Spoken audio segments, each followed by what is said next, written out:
మీకు తెలుసా, ఫరో తరుముతున్నప్పుడు సమయానికే ఎర్ర సముద్రాన్ని రెండు పాయలు చేసిన దేవుడు నీ కుటుంబంలో ఉన్న ఎడబాటును నీకు మేలుకరంగా చేయలేడా? సంసోను బలము కొరకు ప్రార్థించగా సకాలంలో జవాబిచ్చిన దేవుడు నీ ప్రార్థనకు జవాబు ఇవ్వలేడా?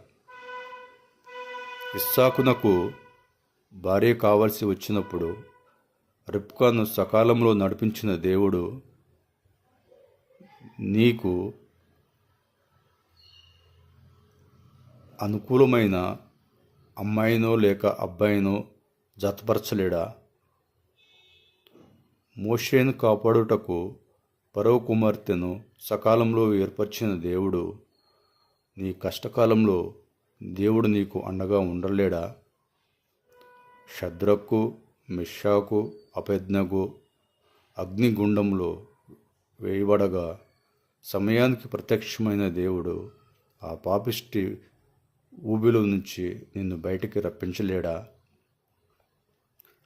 దానియేలు సింహాల గుహలో వేయబడగా సకాలంలో తన దూతను పంపి దానియేలును కాపాడిన దేవుడు నీ భర్త బారి నుంచో నీ భార్య బారి నుంచో నిన్ను విడిపించలేడా?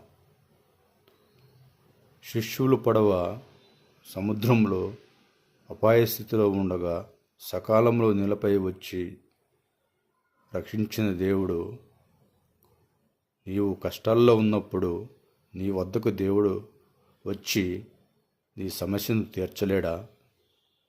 మరి ఎందుకు భయం?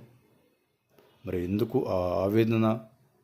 మరి ఎందుకు ఆ తొందరపాటు? ఓపికతో ప్రార్థన చేయలేవా? ఒక్కసారి ఆలోచించు.